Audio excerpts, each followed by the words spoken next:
नमस्कार। Sai college of teachers training ओनमा के ऑनलाइन क्लासेज में आप सभी का स्वागत है। छात्रों, आज हम एक नया टॉपिक लेकर आपके सामने उपस्थित हुए हैं। पिछली कक्षा में हमने बताया था अधिगम का अर्थ, अधिगम की विशेषता, अधिगम को प्रभावित करने वाले कारक। छात्रों, अधिगम या सीखना, लर्निंग, शिक्षा की सार्वभौम प्रक्रिया है। शिक्षा की सार्वभौमिक प्रक्रिया है। जहां भी शिक्षा शब्द का प्रयोग किया जाता है वहां उसका अर्थ बालक को इस योग्य बनाना होता है कि वह नवीन ज्ञान एवं कौशल को भली भांति सीख सके। जहां भी लर्निंग शब्द आता है तो शिक्षा के क्षेत्र में हम नई बालकों को नई चीजें सीखने के योग्य बनाने की प्रक्रिया का कॉन्सेप्ट हमारे दिमाग में आता है। छात्रों, विद्वानों ने अधिगम की जो परिभाषा है उसको दो वर्गों में बांटा है। एक परिभाषिक वर्ग और दूसरा विशेषता वर्ग। परिभाषिक वर्ग और विशेषता वर्ग। परिभाषिक वर्ग के अंतर्गत रूसो और फ्रोबेल ने अधिगम की व्याख्या दर्शन के आधार पर की। रूसो एवं फ्रोबेल ने अधिगम की व्याख्या दार्शनिक आधार पर की है। ये विद्वान सीखने को स्वघटित क्रिया मानते हैं। रूसो और फ्रोबेल ने बताया कि सीखना क्या है, स्वघटित क्रिया है। इन्होंने दर्शन को आधार मानकर सीखने की परिभाषा दी। इनका कहना है कि आत्मबोध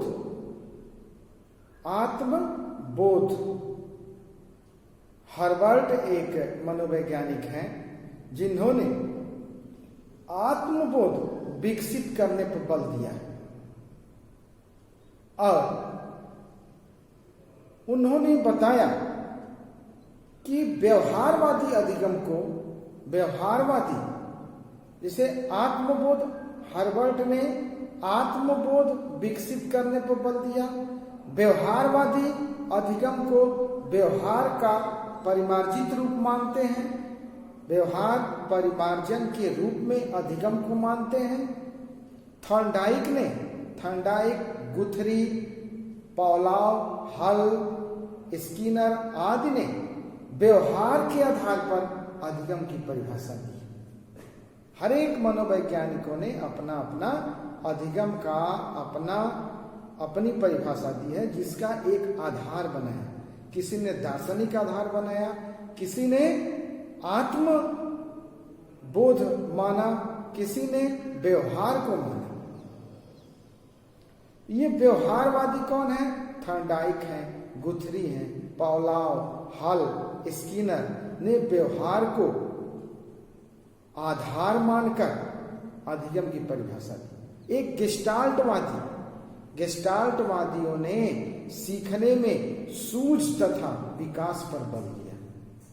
सूझ तथा विकास पर बल देते हैं। ज्ञानात्मक संरचनाओं के अधिग्रहण को लेविन, वार्मर, ब्रूमर आदि ने स्वीकार किया। तो आपने देखा कि विभिन्न मनोवैज्ञानिक जो जिसको मानते हैं, कोई व्यवहार को मानता है, कोई ज्ञान को मानता है, कोई आत्मबोध को मानता है, कोई दर्शन को मानता है, सबको अपना आधार मानकर अपना परिभाषा उन्होंने दिया। और विशेषता वर्ग में आप देख सकते हैं कि इस वर्ग में बहुआयामी स्व अनुभव प्रक्रिया के रूप में अधिगम को प्रभावित किया।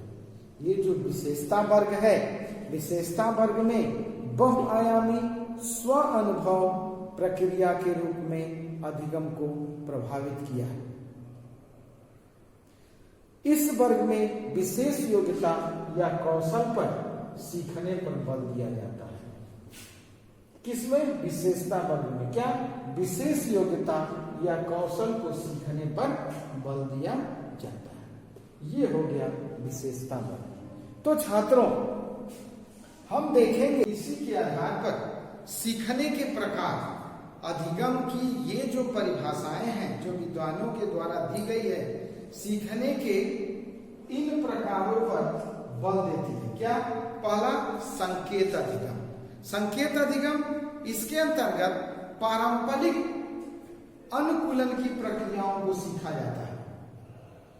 फिर है उत्तेजना प्रतिक्रिया, SR अधिगम। उत्तेजना प्रतिक्रिया, इसके अंतर्गत अनुकूलित अनुक्रिया, उत्तेजना अनुक्रिया आदि आते हैं, जिनका प्रतिपादन थांडाइट, पावलोव तथा स्किनर आदि ने किया है।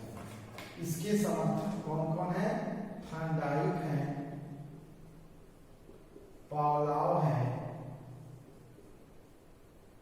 स्किनर है। ठीक है।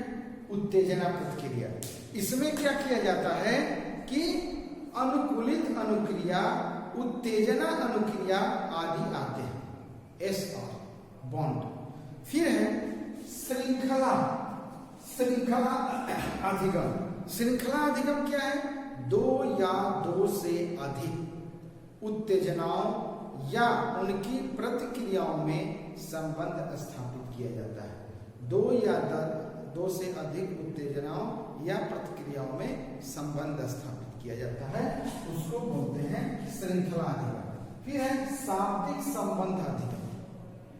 शाब्दिक संबंध अधिगम, शब्दों की श्रृंखला का अधिगम इस प्रकार किया जाए, शब्दों की श्रृंखला का अधिगम इस प्रकार किया जाता है जैसे कि शब्द के माध्यम से इस तरह से पिरोया जाता है कि बच्चे कुछ भली प्रकार से सीख जाते हैं। तो शाब्दिक संबंध से अधिगम ये है। फिर बहुभिन्नीकरण अधिगम। बहुभिन्नीकरण अधिगम क्या है छात्रों? इनमें प्रतिक्रियाओं का पहचान की जाती है, प्रतिक्रियाओं की पहचान की जाती है, बहुभिन्नीकरण अधिगम। फिर है प्रत्यय अधिगम। प्रत्यय अधिगम कॉन्सेप्ट। प्रत्यय अधिगम, एक श्रेणी के उत्तेजक एक प्रतिक्रिया देते हैं तो यह प्रत्यय अधिगम कहलाता है। एक श्रेणी के उत्तेजक एक प्रतिक्रिया देते हैं तो यह प्रत्यय अधिगम कहलाता है। फिर है नियम अधिगम। नियम अधिगम, नियम अधिगम दो या अधिक अधिगम को श्रृंखलाबद्ध किया जाता है तो यह नियम अधिगम होता है। दो या दो से अधिक अधिगम को श्रृंखलाबद्ध कर दिया जाता है तो नियम अधिगम होता है। इसी तरह समस्या समाधान अधिगम होता है छात्रों। समस्या समाधान में, इस अधिगम में समस्याओं का समाधान या चिंतन का विकास करके किया जाता है। समस्याओं का समाधान चिंतन का विकास करके किया जाता है। तो ये रहा सीखने के प्रकार। इस तरह से हम या कोई भी बालक अधिगम करता है इसी के अंतर्गत। अब हम छात्रों देखेंगे कि अधिगम को प्रभावित करने वाले कौन कौन से कारक हैं। अब हम कारक पर आएंगे कि अधिगम को प्रभावित करने वाले कारक कौन कौन से हैं। मुख्य रूप से छात्रों अगर हम देखें तो अधिगम को प्रभावित करने वाले 3 कारक हैं। पहला शारीरिक कारक, फिजिकल फैक्टर्स।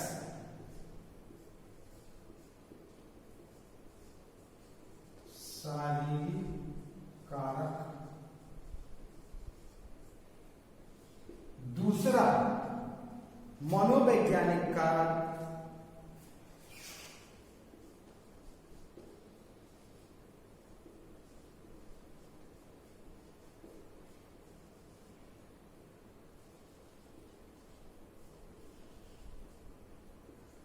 तीसरा मनोवैज्ञानिक कारक मतलब साइकोलॉजिकल फैक्टर। तीसरा है पर्यावरणीय कारक।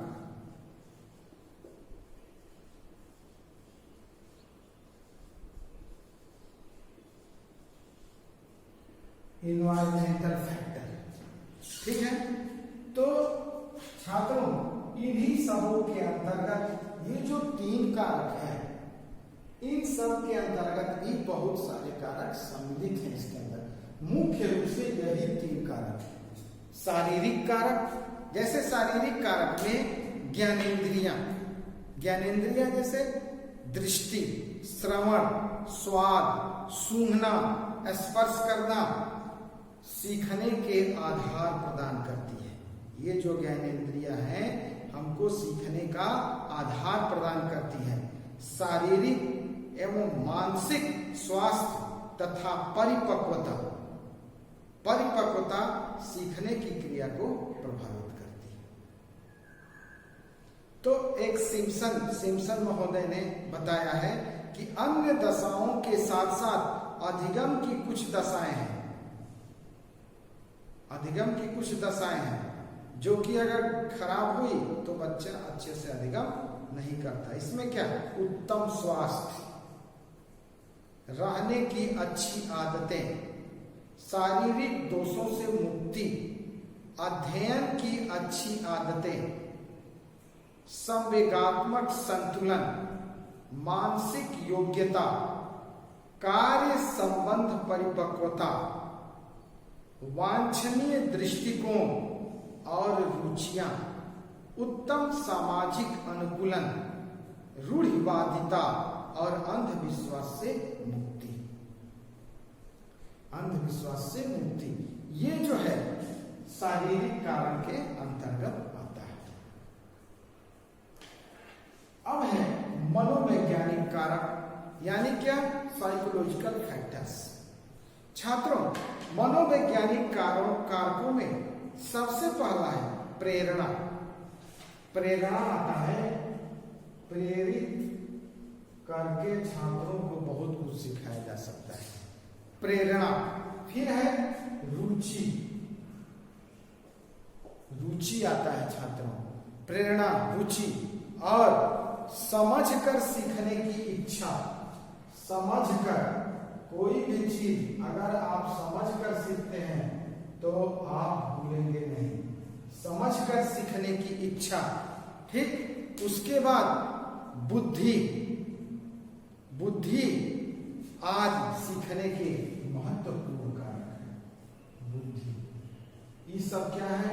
मनोवैज्ञानिक कारक के अंतर्गत आता है। प्रेरणा, रुचि, समझकर सीखने की इच्छा, बुद्धि। फिर है पर्यावरणीय कारक, इन्वायरमेंटल फैक्टर्स। पर्यावरणीय कारक व्यक्ति जिन क्षणों में सीखता है वे क्षण उसके वातावरण का सृजन करता है। छात्रों, आपको पता है अभी पिछली कक्षा में हमने बताया कि विद्यालय का पर्यावरण अच्छा होना चाहिए, घर का पर्यावरण अच्छा होना चाहिए, आसपास का पर्यावरण अच्छा होना चाहिए, तभी बच्चे का विकास होगा अच्छे से। तो पर्यावरण का बहुत प्रभाव पड़ता है। अगर पर्यावरण अच्छा न हो तो वो अधिगम को बाधित कर देता है। तो पर्यावरणीय कारक बहुत ही महत्वपूर्ण है। व्यक्ति को जिन क्षणों में सीखना है वे क्षण उसके वातावरण का सृजन करते हैं। विषय सामग्री की प्रकृति, अभ्यास, शिक्षण अधिगम की प्रक्रिया तथा परिणाम का ज्ञान भी सीखने के महत्वपूर्ण पर्यावरणीय कारक है। ये महत्वपूर्ण पर्यावरणीय कारक है। तो पर्यावरण बहुत ही, तो ये हुआ अधिगम को प्रभावित करने वाले कारक। अन्य भी कारक हैं छात्रों, अन्य कारक हैं, आप देख सकते हैं। अन्य कारक में जैसे मान सकते हैं थकान, ध्यान। अगर ध्यान से बच्चा नहीं पढ़ा, ध्यान केंद्रित नहीं हुआ, किसी दूसरी वस्तु के बजाय एक ही वस्तु पर चेतना को केंद्रित करना ही ध्यान है। एक समय में एक वस्तु पर अपनी चेतना को केंद्रित करिए। अगर नहीं करते हैं तो फिर ध्यान आपका भंग हो जाएगा। अधिगम की क्रिया को ध्यान प्रभावित करता है। कोई अध्यापक किस सीमा तक छात्र का ध्यान आकर्षित करता है, इस पर अधिगम निर्भर करता है। जितना देर तक छात्र ध्यान टीचर आकर्षित करेगा छात्रों के ध्यान को, उतनी तीव्र गति से बच्चा अधिगम करेगा। बालकों की रुचि का ध्यान, पूर्ण ज्ञान का नवीन ज्ञान से संबंध, बालकों की प्रवृत्ति का ज्ञान, ये सब क्या है? बच्चों के शिक्षक को इन सब बातों पर ध्यान देना चाहिए। फिर है थकान।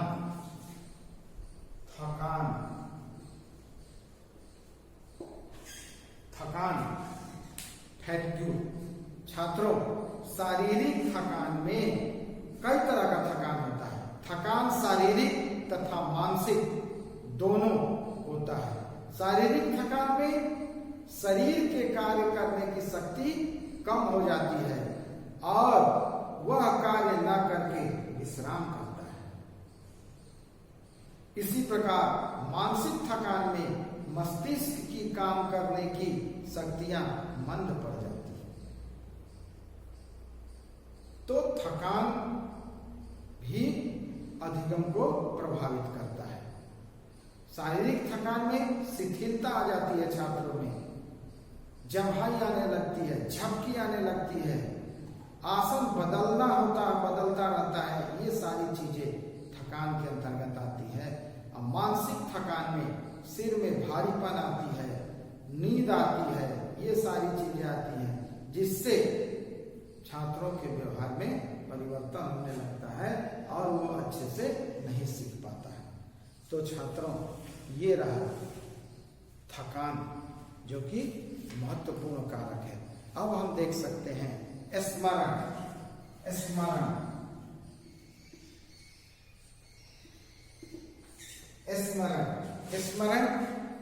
मेमोरी।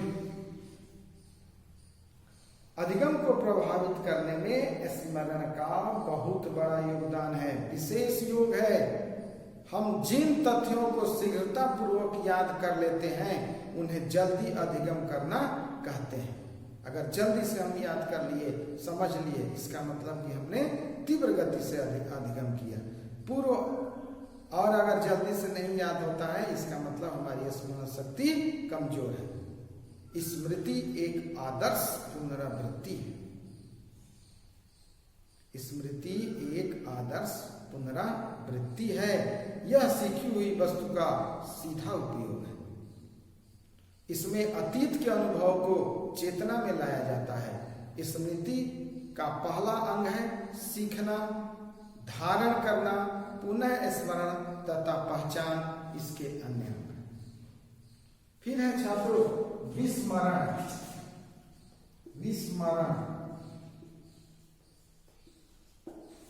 विस्मरण फॉरगेटिंग, भूल जाना।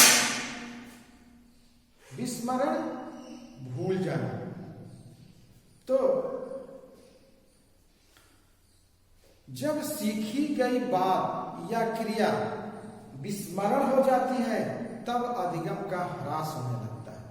कोई भी चीज हम सीखे हैं, जानते हैं, और वो हम भूलने लगे, तो हमारे अधिगम का ह्रास होने लगेगा। विस्मृति एक मानसिक क्रिया है, यह नकारात्मक क्रिया है। विस्मृति के कारण व्यवहार में असामान्यता आने लगती है। भाई हम सीखे और उसी को भूल गए, तो हमारे सीखने की गति कमजोर हो गई।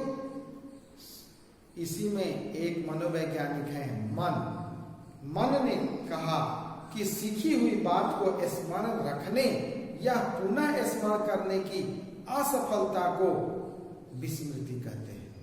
सीखी हुई बातों को स्मरण करना या पुनः स्मरण करना क्या कहलाता है? स्मरण करने में जब हम असफल हो जाते हैं, उसको विस्मृति कहते हैं। याद करने का प्रयास करते हैं, याद ही नहीं आता, विस्मृति उसी को कहते हैं। विस्मृति का अर्थ किसी समय प्रयास करने पर भी एवं अनुभव का स्मरण करने या पहले सीखे हुए किसी कार्य को करने में असफलता होता है। फिर हम छात्रों देखेंगे अभिप्रेरणा। अभिप्रेरणा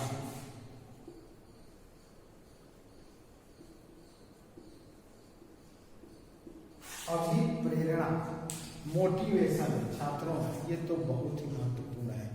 मोटिवेशन अधिगम को गति करने तथा उसे सफल बनाने में अभिप्रेरणा की महत्वपूर्ण भूमिका होती है। अगर कोई बालक का पढ़ने से मन उचट गया है किसी भी कारणवश, अगर उसको आप प्रेरित कर दीजिए तो पुनः दुगने गति से मेहनत करने लगता है। एक मनोवैज्ञानिक ने कहा, छात्रों की मानसिक क्रिया के बिना विद्यालय में अधिगम बहुत कम होता है। सबसे प्रभावशाली अधिगम उस समय होता है जब मानसिक क्रिया सर्वाधिक होती है। अधिगम मानसिक क्रिया प्रबल अभिप्रेरणा के फलस्वरूप होती है। तो मोटिवेशन अधिगम को प्रभावित करता है। मोटिवेशन यानी अधिगम के लिए अभिप्रेरणा एक अनिवार्य तत्व है। यह अधिगम को उसकी गुणवत्ता तथा मात्रा को प्रभावित करती है। तो छात्रों ये कुछ अन्य अधिगम को प्रभावित करने वाले कारक हैं। ध्यान, थकान, स्मरण, विस्मरण, अभिप्रेरणा। आज का टॉपिक यही समाप्त होता है।